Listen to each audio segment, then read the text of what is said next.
Bonjour chers amis des étoiles. Et non, vous ne vous êtes pas trompé de chaîne. Pour quelque temps, Astrolodis change de voix. C'est moi, Mina, qui vais avoir le plaisir de vous accompagner pendant quelques mois lors des voyages intersidéraux, savamment préparés par ma mère, l'astrologue d'Astrolodis. Nous allons donc interpréter aujourd'hui cette pleine lune du 7 janvier 2023.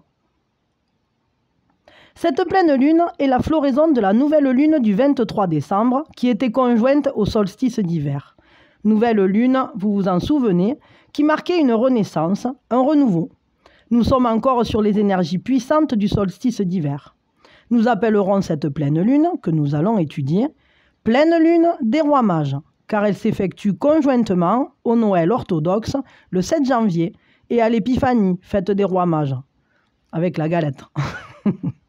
Pour plus de précision, la date biblique de l'épiphanie est le 6, et pour qu'elle tombe un dimanche, nous la fêtons le 8 janvier cette année.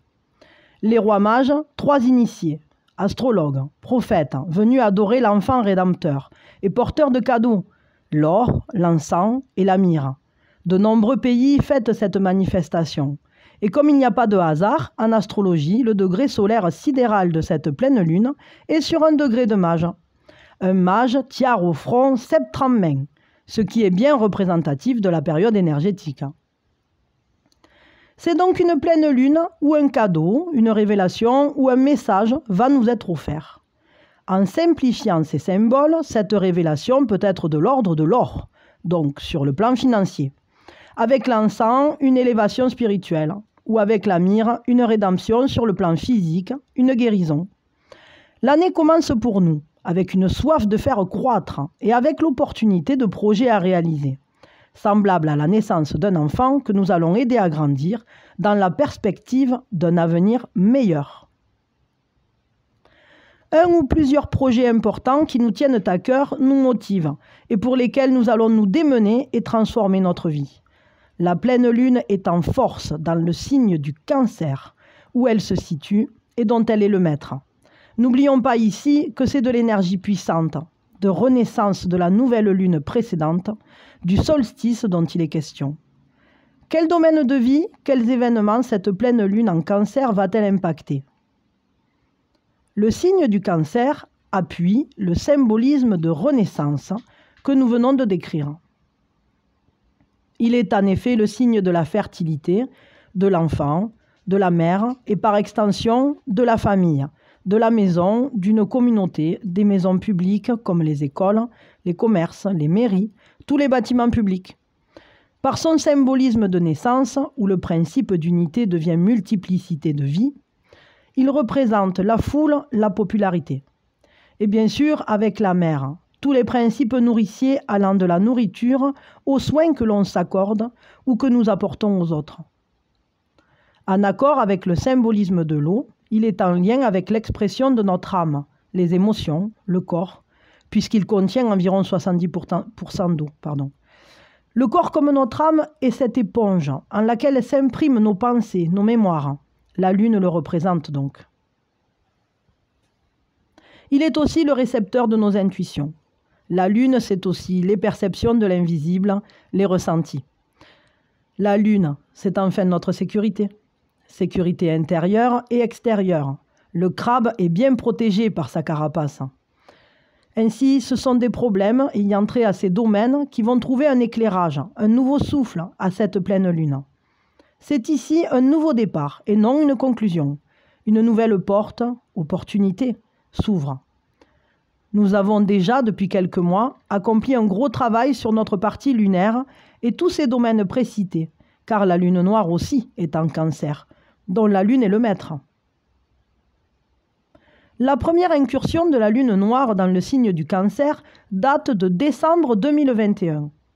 Toute l'année 2022 écoulée, nous avons déjà beaucoup réfléchi, travaillé, lâché prise sur cet astre et ses symboles, et en même temps ouvert la porte à nos certitudes lunaires en correspondance avec notre âme. La lune noire vraie quittera définitivement le signe du Cancer le 12 juillet 2023 à l'approche du solstice d'été. Cette réflexion, née dans les énergies du solstice d'hiver, trouvera alors sa conclusion. Des finalités positives nous sont révélées à cette pleine lune, non encore atteintes, mais en devenir. N'oublions pas que les mages sont des prophètes, des astrologues. Nous sommes sur la vision future des récompenses et du travail accompli. Nous avons un but et nous le développons. L'image du degré de cette pleine lune à 16 degrés du Cancer est « Un germe se développe en une multiple floraison. Un désir en potentialité, en gestation, en notre être intérieur s'exprime, se matérialise. » Certains peuvent ici utiliser la loi d'Assomption qui utilise la visualisation, le ressenti du déjà là. Pardon, il y a eu un problème technique. Certains peuvent ici utiliser la loi d'Assomption qui utilise la visualisation, le ressenti du déjà là et la gratitude pour réaliser leurs désirs. Le soleil qui révèle la pleine lune lui donne son énergie, sa lumière, et lui en Capricorne, à 16 degrés. Il est sur un degré de libération de toute peur qui nous freinait. Libération des conditionnements, des autorités extérieures à nous-mêmes. Il est représenté par une femme nue sur un cheval au galop. Nous vivons une libération intérieure. Cette énergie de vie puissante nous parle en Capricorne du Père, des conditionnements, du travail, de nos ambitions, de nos responsabilités aussi. Elle parle de nos structures et donc de notre maison en tant que toit, protection, sécurité. Ainsi, cette pleine lune de croissance entre maison 10 et signe du Capricorne peut concerner une réussite professionnelle, une entreprise qui se développe, un projet sur une maison ou des mouvements de libération sur ce qui brille de notre autorité personnelle. Et dans le collectif, des mouvements de libération tout court. Un état de paix intérieure sur tous ces sujets va maintenant pouvoir se vivre. Cette paix fait suite au fait d'agir pour nous réaliser et au ressenti d'espoir, de foi retrouvée. Une déposition de la lune noire en Cancer à 29 degrés insuffle elle aussi la libération, la liberté. Elle nous parle de révolution américaine, de jour de l'indépendance, ici vis-à-vis de l'Angleterre, le 4 juillet 1776. Mais pour nous tous, il est certain que nous allons nous libérer d'un passé qui ne nous correspond plus. Au niveau amoureux, Cupidon, pile poil sur le fond du ciel, occupe notre psychisme sur un degré d'accueil. Pour celles et ceux qui n'ont personne dans le cœur, ils sont prêts à faire de la place dans leur armoire, leur tiroir à chaussettes et leur vie à un compagnon ou une compagne. La 4, en tant que maison de la réincarnation, parle de mort et de renaissance. Je ne dis pas qu'ils en ont le désir, je dis qu'ils sont prêts, c'est-à-dire qu'ils ont lâché prise sur le passé et certaines illusions, et qu'enfin alignée, l'année 2023 peut être pour eux celle d'un renouveau. Les âmes sœurs et les flammes jumelles, Mars en Gémeaux, qui les représente, est conjoint à Admétos, la fidélité. Admétos était le fidèle ami d'Ulysse. Ici, les liens forts perdurent, ainsi que le travail sur soi qui s'effectue, puisque une autre déposition de la lune noire est justement sur un des degrés des flammes jumelles, à 28 degrés du Cancer. L'ascendant de cette pleine lune est sur un degré d'enseignant et de guide. Certains se révèlent dans de nouveaux secteurs d'activité, suivent des formations ou des enseignements sur Internet. D'autres, avec cette pleine lune en monde du ciel, apprennent à écouter l'univers, découvrent et se connectent à leur ange gardien. À cette pleine lune, le vertex, la porte, l'ouverture aux autres, est conjoint à Chiron, le centaure enseignant, guide et médecin. La lune, dans un sens négatif, avec son degré de multiples floraisons, signifie aussi épidémie. Chiron, le médecin, conjoint au vertex, est au carré de cette pleine lune. Il est d'ailleurs sur un degré de revendication sociale à 12 degrés du Bélier. Pensez à mettre vos masques et prenez soin de vous. La part de fortune est en maison 7, la personne qui nous fait face. Un de ces mots-clés est propriétaire. Ainsi placée, elle peut nous parler de relations, de communication avec notre propriétaire effectif, mais elle peut aussi induire de préserver ce qui nous est propre, de ne pas nous laisser envahir par l'autre, que cela soit par son regard, ses idées ou encore son virus. Le 4e degré du Bélier, où elle se situe, nous parle d'essence, de préserver notre essentiel. Jupiter, à 1 degré du Bélier, s'oppose à l'ascendant. Attention à ne pas prendre de poids. Dans cette position, sa transcendance est le sport, qui est d'ailleurs un des mots-clés du degré. Mais ce qui caractérise le mieux ce Jupiter, conjoint à la part de fortune, est le mot comédie. C'est le degré de la commedia dell'arte. Certains s'adonnent à la musique, au chant. Comédie est composée en grec de komos, célébration, et ode, chant. C'est en maison 7, maison de notre miroir, image que nous offrons aux autres, et également image qui les représente, que nous trouvons les personnages de cette commedia dell'arte. Théâtre improvisé de personnages masqués, comme le veut la tradition. Ruse bon enfant, sans aucun machiavélisme, naïveté, ingéniosité. Tout y est, mais c'est surtout l'image du masque qui interpelle. Certains préparent déjà le carnaval de février qui s'annonce. Mais avec ce Jupiter en Bélier qui nous impacte, puisqu'en ligne directe avec l'ascendant, il y a surtout la représentation de cette comédie de la vie, et ce regain d'énergie et de puissance à vivre ses désirs, à naître à soi-même. Ici, ce degré de comédie est positivité, transcendance. Je ferai ici référence au chaman, au nagual, Don Juan de Castañeda, qui raconte que son maître était un comédien célèbre, capable de ressentir, comme le caméléon, tous les personnages de la vie, les multiples yeux du plumage du Pan. La part de conscience en astrologie est représentée par le dieu Pan, le tout. La transcendance de Jupiter est donc bien de vivre, de ressentir à fond ce pourquoi nous nous sommes incarnés, avec le petit plus de l'âme, qui ne tend que vers l'amour, et dont le propos n'est pas de faire souffrir l'autre, les autres. Aucun idéal, aucune idée, aucune demi-vérité ne vaut de causer de la peine et de la souffrance. Nous sommes ici sur une jolie conjonction. Part de conscience, Pluton, Vénus et nœud nord de Mercure. Le nœud nord marque le but, et surtout une manière d'agir toute neuve, qui ne nous est pas habituelle. Sur un plan financier, cet aspect à Vénus nous parle d'efforts à faire. L'image de son degré est une cassette soigneusement close. La cassette pourrait être associée ici à la cassette d'Harpagon dans l'Avare de Molière, et nous indiquerait notre désir de gagner de l'argent, de l'économiser en vue d'un projet important. Vénus est quinconce au monde du ciel, qui domine la charte.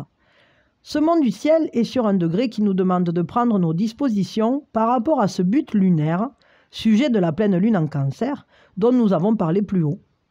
Il peut s'agir d'un contrat, achat, vente d'un bien immobilier ou du règlement d'une dette. La cassette. Ma cassette La cassette est un terme qui nous arrive du passé. Vénus peut aussi nous parler d'impôts à régulariser, car elle est sur un degré d'administration. La pleine lune est sur un degré d'un projet qui s'étale, se développe. Il peut s'agir ici d'un étalement de dette qui règle la situation. Si la symbolique vénusienne se porte sur le plan amoureux, la démarche est identique. C'est-à-dire que nous prévoyons de faire des efforts en vue d'une entente, une rencontre, un accord important. L'image du monde du ciel est « des oiseaux sauvages recouvrent leur nid de plumes afin de nidifier ». C'est une situation qui est déjà engagée, mais qui demande de poursuivre notre action, de veiller à la suite. Il n'est nullement question de choix ici.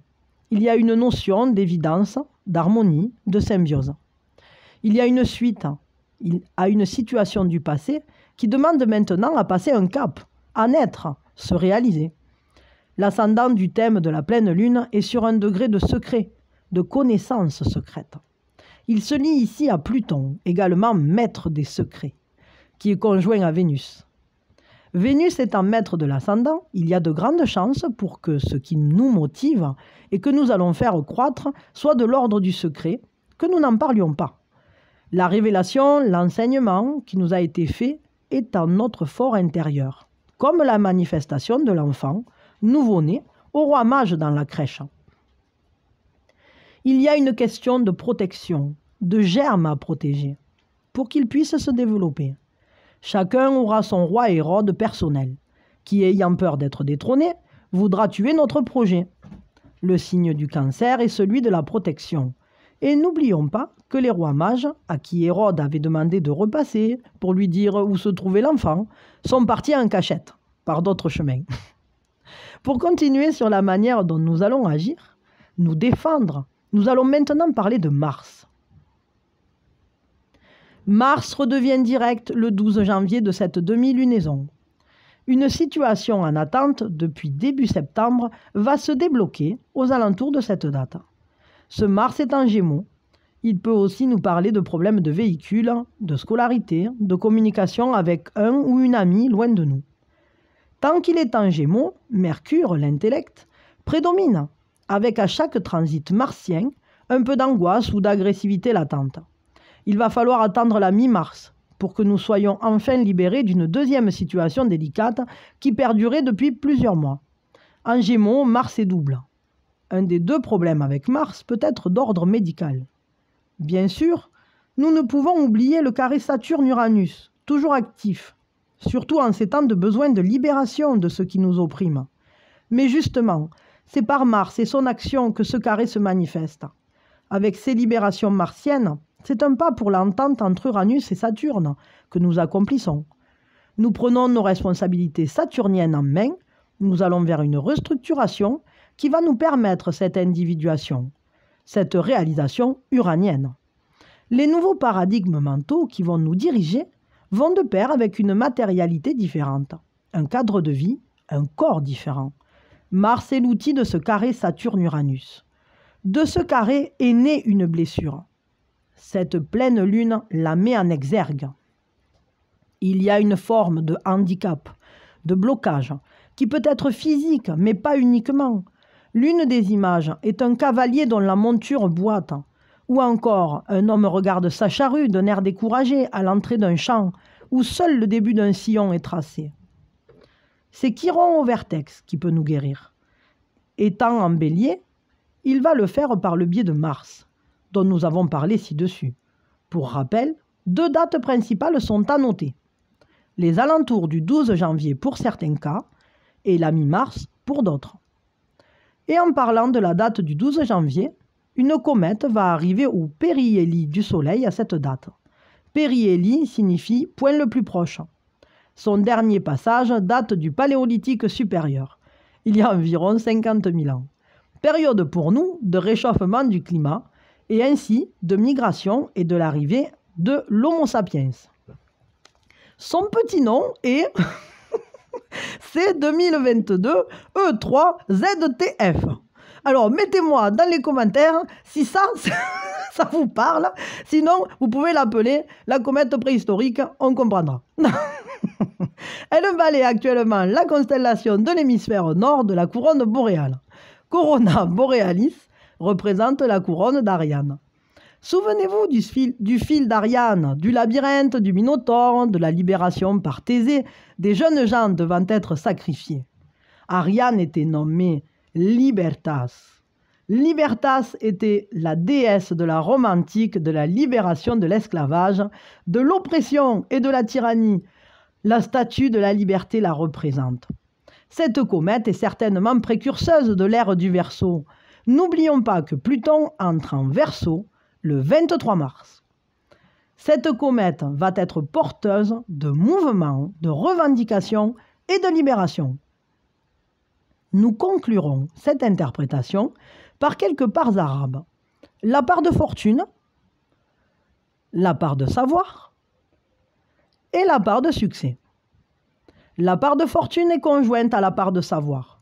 Il y a donc bien une notion de révélation, de bonnes nouvelles à cette pleine lune. La part de succès, elle, est conjointe à Saturne, à 23 degrés du Verseau, et indique que pour atteindre notre but, il faut écouter, suivre l'expérience de d'autres personnes, savoir écouter les conseils. Ici, à l'inverse du dicton de Confucius, l'expérience n'est pas une lanterne qui n'éclaire que le chemin parcouru. Elle aide au contraire à réaliser nos désirs. La notion de guide, d'enseignant est toujours bien présente. Cette expérience qui nous est offerte peut aussi passer par un livre, une vidéo YouTube, etc. L'ascendant américain et sur un degré de travail, de patience, d'endurance, de courage. Tout cela dans la joie, car la vision du but qui nous tient à cœur nous porte. C'est sur cet état d'esprit heureux qui sera le nôtre pour ces 15 derniers jours de lunaison, influencés par la pleine lune, que je terminerai mon tour de piste aux étoiles en vous remerciant du fond du cœur pour votre soutien chaleureux. Et bien sûr, je vous souhaite à toutes et tous une année 2023 riche de cœur, de santé et de désirs réalisés. Si vous avez apprécié ces influences astrologiques et que ça vous a intéressé, n'hésitez pas à le dire en commentaire. Pensez à liker, partager, vous abonner, activer la cloche. Et puis, je vous envoie plein de bonheur.